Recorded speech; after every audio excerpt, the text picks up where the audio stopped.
अध्ययन करते हैं उसे बोलते हैं एनाटॉमी। उसके बाद है एंथ्रोपोलॉजी, विज्ञान की वो शाखा जिसमें विकास जो है आपके रीति रिवाज इतिहास परंपराओं को मापा जाता है, होते हैं एंथ्रोपोलॉजी।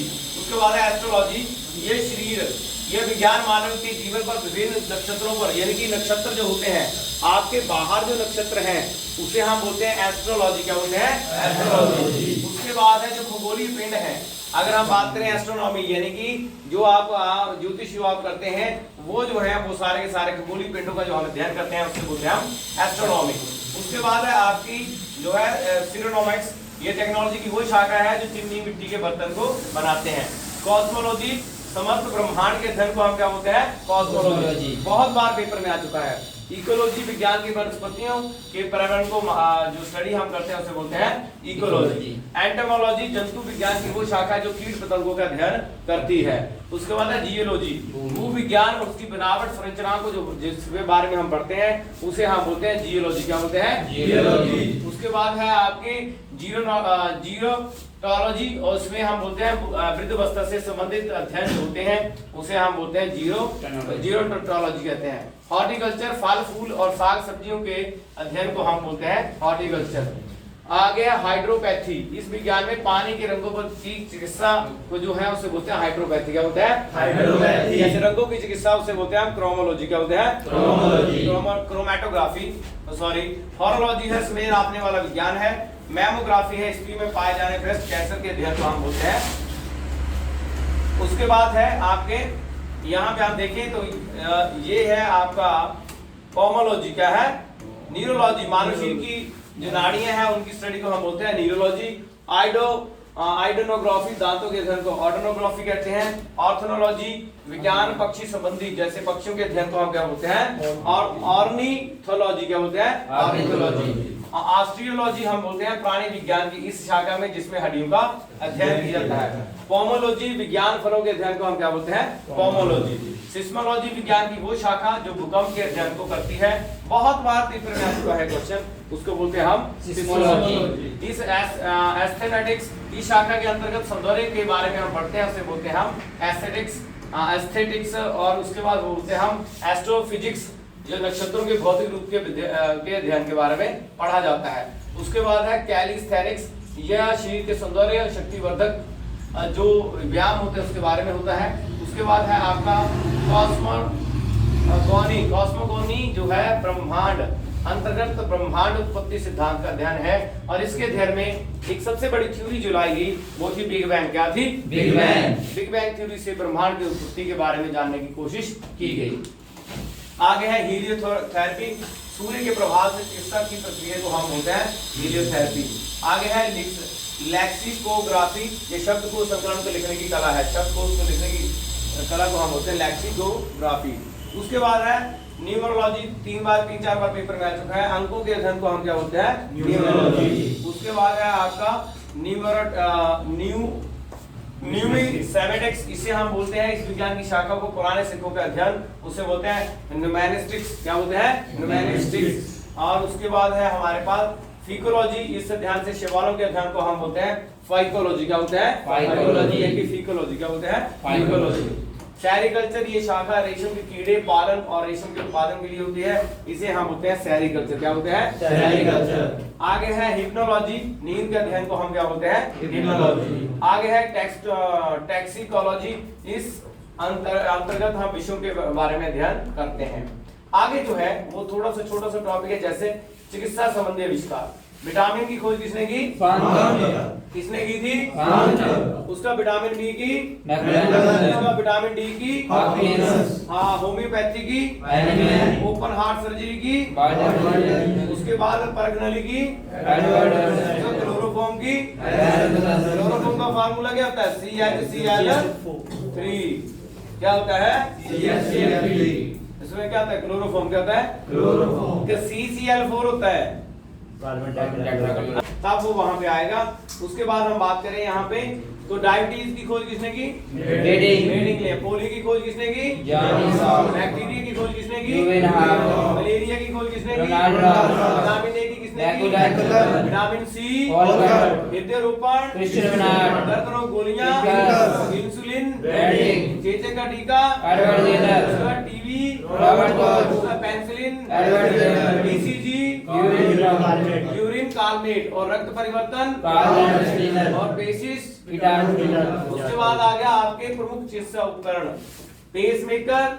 हृदय कम होने पर जो है पेसमेकर लगाया जाता है। दोस्तों पेसमेकर ऐसे कॉन्सेप्ट है, हृदय में अगर कोई यहाँ पे आपके वहां पे कोई ना कोई अगर ब्लॉकेज है, उस ब्लॉकेज को प्रॉपर वे से चलाने के लिए स्प्रिंग की तरह एक होता है, उसे बोलते हैं स्टंट। क्या होता है? स्टंट। लेकिन अगर पूरे के पूरे हृदय की गति अगर कम हो जाए, उसको प्रॉपर रूप से रखने के लिए तो डाला जाता है पेसमेकर। क्या डाला जाता है? पेसमेकर।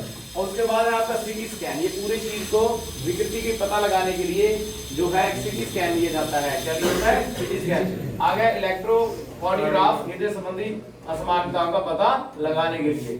उसके बाद हम बात करें तो हमारे पास है महत्वपूर्ण जानकारियों में सबसे बड़ा जीवित पक्षी कौन सा है? सबसे बड़ा कपी, सबसे छोटा स्तनी, अंड जरायु स्तनी, सबसे व्यस्त मानव अंग, यार बहुत बार सबसे तेज उड़ने वाला जंतु, सबसे बड़ा सर्प, सबसे छोटा पक्षी, सबसे बड़ा अंडा, सबसे ऊंचा स्तनी, सबसे ऊंचा स्तनी है, सबसे बड़ा और भारी स्तनी, सबसे बड़ा स्थलीय स्तनी, क्या नाम है? अफ्रीकी हाथी। उसके बाद देखें विविध जो बात करें स्वप्नों के अध्ययन को क्या बोलते हैं?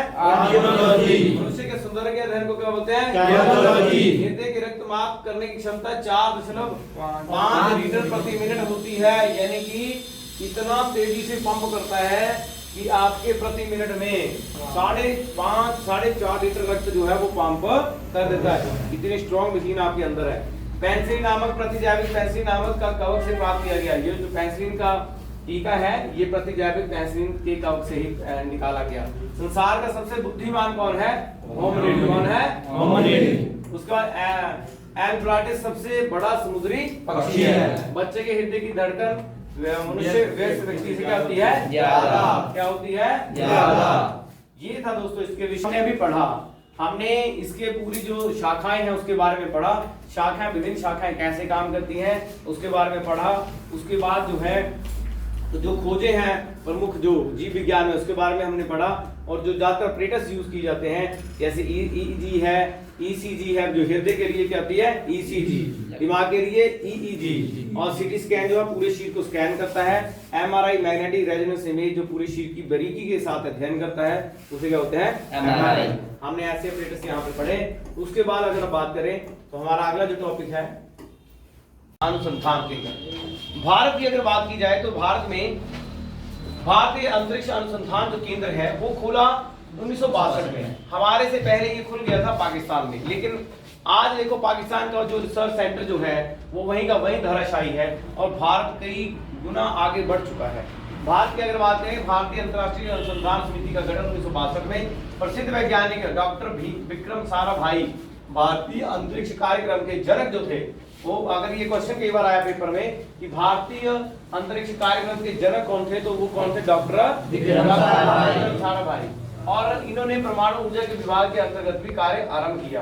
भारतीय राष्ट्रीय अंतरिक्ष अनुसंधान समिति का पुनर्गठन 15 अगस्त 1969 को भारतीय अंतरिक्ष अनुसंधान इसरो, तो इसरो जो है वो क्या है? भारतीय अंतरिक्ष अनुसंधान के की इंडियन रिसर्च स्पेस ऑर्गेनाइजेशन, ये जो है ये है इसरो। क्या है? इसरो, जो कि 15 अगस्त 1969 को इसकी स्थापना हुई थी। उसके बाद भारतीय अंतरिक्ष कार्यक्रम की शुरुआत 1963 में हुई।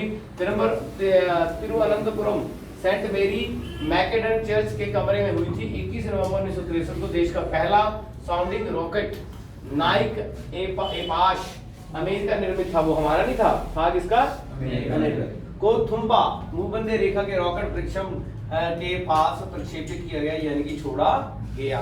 तो ये था भारत का जो पहला था जो आपने यहाँ पे बताया। और वैसे भारत का पहला जो स्व निर्मित था वो कौन सा था? आर्यभट्ट। कौन सा था? आर्यभट्ट था। आगे है अंतरिक्ष केंद्र और इसकी इकाइयां। विक्रम साराभाई अंतरिक्ष केंद्र तिरुवनंतपुरम, यह केंद्र रॉकेट अनुसंधान और यान परियोजनाओं को बनाने और उन्हें क्रियान्वित करने की भूमिका निभाता है। तो ये क्या करता है, रॉकेट बनते हैं यहाँ पे, उसके अनुसंधान होते हैं, ये यहाँ पर होते हैं। इसरो उपग्रह केंद्र बेंगलुरु में है। इस केंद्र पे उपग्रह परियोजनाओं के डिजाइन बनाए जाते हैं, निर्माण किया जाता है, परीक्षण होता है और प्रबंधन का कार्य होता है। अंतरिक्ष उपयोग केंद्र अहमदाबाद में है, सैक उसे बोलते हैं। इस केंद्र में प्रमुख कार्य में दूरसंचार, टेलीविजन उपग्रह का प्रयोग, प्राकृतिक संसाधनों के सर्वेक्षण और दूर संवेदना, मौसम विज्ञान, भूमापन, पर्यावरण पर्यवेक्षण आदि शामिल हैं। ये सारे के सारे कहाँ पे होते हैं, किस केंद्र में, अहमदाबाद में। आगे हम चले तो वहां पे है आपका शार क्या है, ये केंद्र जो है ये हरिकोटा में है। ये केंद्र प्रमुख प्रक्षेपण केंद्र जो आंध्र प्रदेश के तट के पास है। द्रव प्रणोदक प्रणाली तिरुवनंतपुरम, बेंगलुरु और महेंद्रगिरी पर्वत कहाँ पाए जाते हैं, तमिलनाडु में। इस केंद्र की शाखाएं हैं।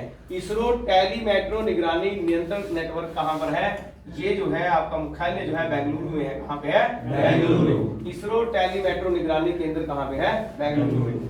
मुख्य नियंत्रक और वहां देखिए श्रीहरिकोटा, कहाँ का, श्रीहरिकोटा में है, तिरुवनंतपुरम में है, बेंगलुरु में है, लखनऊ में भी है, पोर्ट ब्लेयर में भी है, मॉरिशस में भी है। इसके योग है भू केंद्र है, क्या है, भू केंद्र। आगे है मुख्य नियंत्रक सुविधा जो है इनसेट उपग्रह के परीक्षण के बाद सभी गतिविधियां उपग्रह को कक्षा में स्थापित करना। कैसे, उपग्रह मान लो धरती पे छोड़ा गया, अब ये उपग्रह होते क्या है, कैसे काम करते हैं, इस पे भी हम बात करेंगे। उसके बाद ये निगरानी नियंत्रण दायित्व कर्नाटक के हासन स्थित मुख्य नियंत्रण सुविधा के पास है। यानी कि इनसेट उपग्रह, इनसेट करते क्या है दोस्तों, इनसेट क्या होता है, वो उपग्रह परीक्षण के बाद ही सभी गतिविधियों को वो वहां पे चेक करता है। एमसीएफ कि कहाँ पे गया, वो धरती से छोड़ दिया लेकिन वो कहाँ पहुंचा, कैसे वो काम कर रहा है, इसके ऊपर वो बात करता है।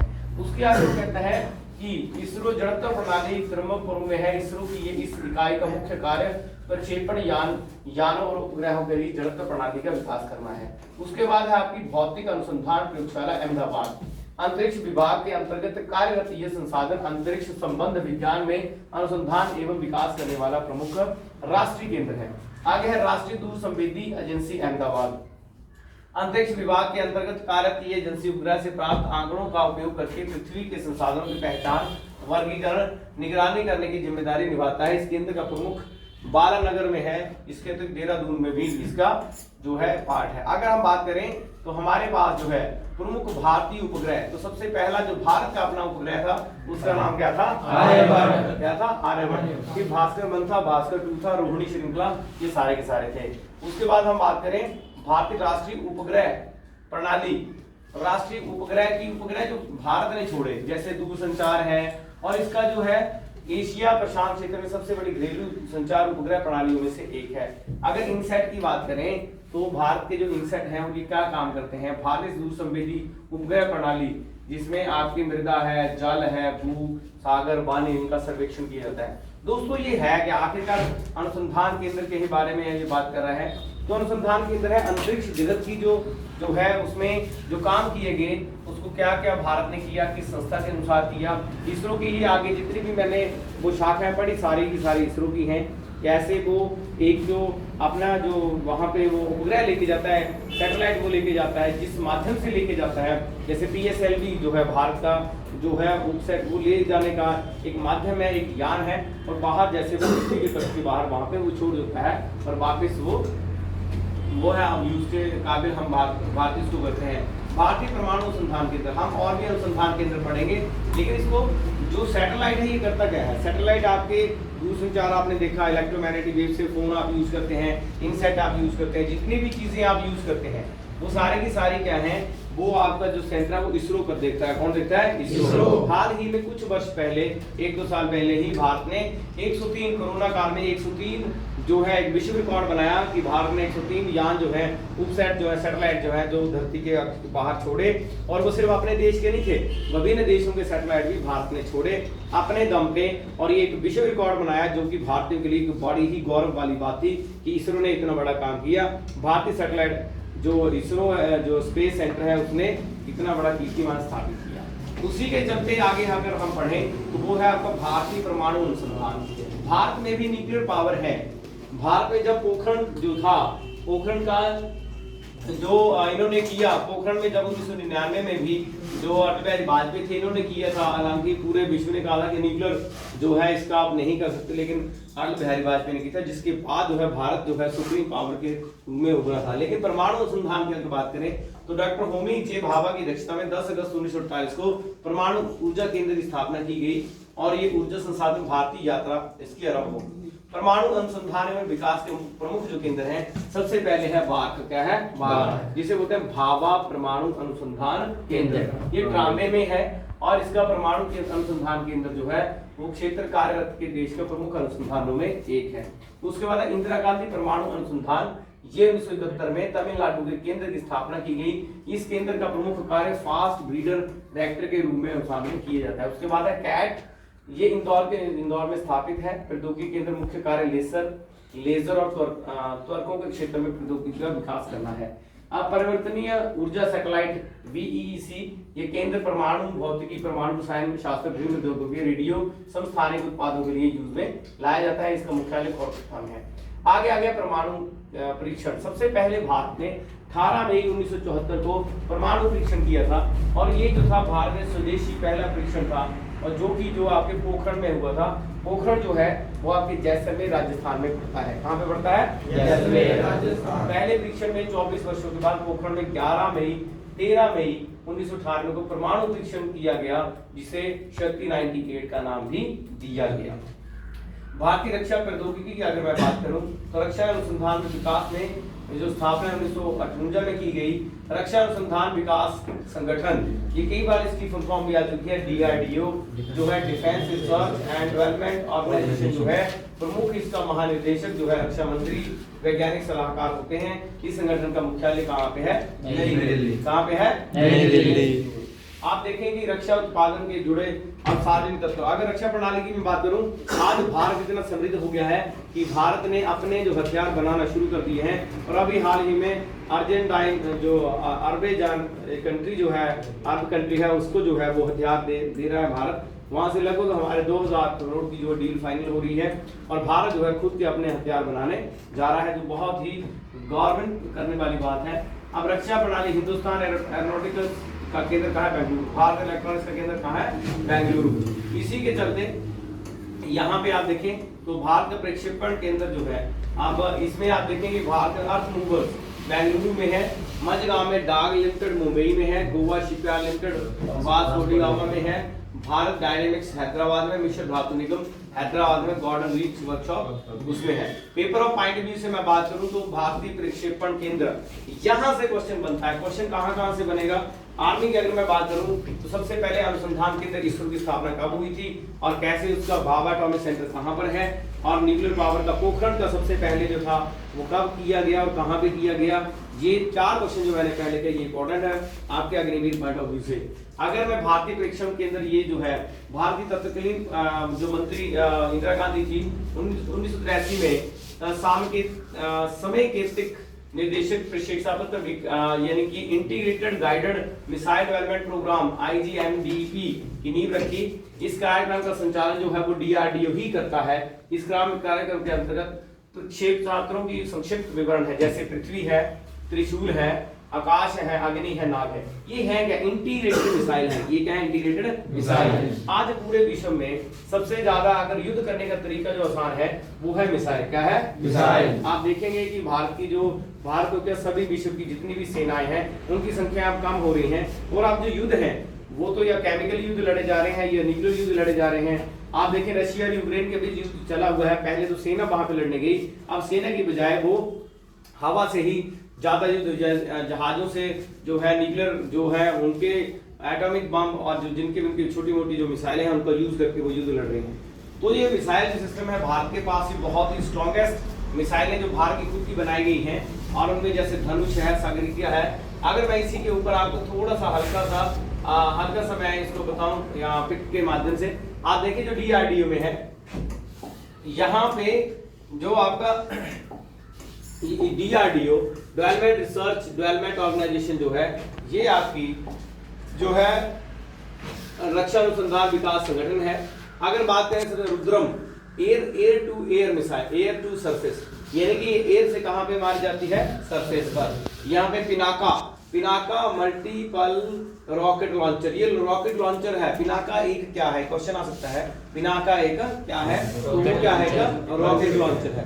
उसके बाद बात करें अग्नि क्या है, ये जो है रेंज इसकी ब्लास्टिक मिसाइल है। ये जो चलती है ये ट्रेन जो है ये वहां पे मार करती है। लैंड अटैक के लिए यानी कि पृथ्वी पे जो करती है वो एक यहाँ पे एक एग्जांपल है नाग, क्या है, नाग। उसके बाद short range surface to air यानी धरती से हवा में अगर बात करें तो वो है त्रिशूल, क्या है, त्रिशूल। अगर उससे आगे बात करें तो सरफेस टू एयर, अगर सरफेस टू एयर है तो उसमें भी एक नाम जुड़ता है, वो है आकाश। उसके बाद बात करें पृथ्वी, सरफेस टू सरफेस, नाम से पता चल रहा है उसका नाम क्या है, पृथ्वी। ब्रह्मोस सुपरसोनिक क्रूज मिसाइल है। क्रूज पे जो क्रूज जो होते हैं, जो बड़े बड़े क्रूज होते हैं पानी में, उसमें ये मिसाइलें लगी होती हैं। इसका नाम है ब्रह्मोस, ठीक है, ब्रह्मोस। लैंड एंडीफेयर और अननेम्ड एयर व्हीकल जो है रुस्तम, क्या है, रुस्तम। रुस्तम जो है वो एक तरह का एयर व्हीकल है जो इनको लेके जाता है। अगर हम बात करें पीछे जो था, हमने भारत ने फ्रांस से एक डील भी किया था और उसमें हमने एक जहाज मिले थे, हमें उनका नाम क्या था, राफेल। क्या था, राफेल। तो ये ऐसे क्वेश्चन आ सकते हैं। अगर मैं अग्निवीर पॉइंट ऑफ व्यू से बात करूं कि मिसाइल जो है सबसे जो भारत की, इसको क्या कहते हैं, रुद्रम क्या है, पिनाका क्या है, इनसेट। अगर इनसेट की बात करें तो आप देखें अरिहंत जो है, ठीक है, एक सीरीज है। अभी भारत में एक जहाज लॉन्च हुआ पानी में, ठीक है, जो था हमारा नेवी को एक नया एक और जहाज मिला, लड़ाकू जहाज, ठीक है। तो ऐसे उनके नाम आ जाते हैं सीधे, और जो नाम होते हैं उन्हीं के आधार पर क्वेश्चन आते हैं कि इसको क्या कहते हैं, ठीक है। जैसे इनसेट है, अरिहंत है, ठीक है। तो इसी के चलते जो अगर आपको पेपर पॉइंट ऑफ व्यू में बात करूं तो जो क्वेश्चन बनते हैं वो इसी तरह के बनते हैं। अगर आप देखें तो विद जानकारी वैज्ञानिक अनुसंधान केंद्र CSIR की फुल फॉर्म होती है centre research institute of scientific research, वैज्ञानिक और औद्योगिक अनुसंधान परिषद, यानी स्पेस, यानी कि scientific and industrial research centre जो है, परिषद जो है, council of scientific and industrial research जो है, इसकी स्थापना 1947 में थी। इसका मुख्यालय जो कहाँ पे है, दिल्ली में है। विक्रम साराभाई अंतरिक्ष केंद्र की स्थापना त्रिपुर में 1963 में हुई। परखनली के मामले में निषेचन परखनली के अंतर होता है। इसके लिए बाद भ्रूण हत्या, भ्रूण को पूरी माता के गर्भ में रखा जाता है। 24 जुलाई 1978 को ग्रेट ब्रिटेन की श्रीमती लेस्ली ब्राउन ने विश्व के प्रथम परखनली विश्व लुइस ब्राउन को जन्म दिया था। क्वेश्चन आया था पहले, बहुत पहले आया था कि पहला बेबी जो था उसका नाम था लुइस ब्राउन। क्या था, लुइस ब्राउन। परखनली से 1978 में। 1953 में सर्वप्रथम 22 सर्जरी का प्रयोग जो यूएस में हुआ था। कहां पे हुआ था, यूएस। 22 जो बाईपास सर्जरी सबसे पहले यूएस में हुई 1953 में। उस मौसम संबंधी परिवर्तनों के बारे में जानकारी प्राप्त करने के लिए हीलियम गैस के भरे गुब्बारे लाए जाते हैं। 19 दिसंबर 1945 को मुंबई से Tata institute of foundation research की स्थापना की गई थी। नेशनल स्कूल ऑफ डिजाइन कहां पे है, पुणे में। फैक्स क्या है, पूरा नाम फॉर अवे जेरोक्स जो है, इससे एक स्थान से दूसरे स्थान पर जेरोक्स कॉपी भेजी जा सकती है। रेवा क्या है, भारत की प्रथम बैटरी से चलने वाली कार, उसका नाम क्या है, रेवा।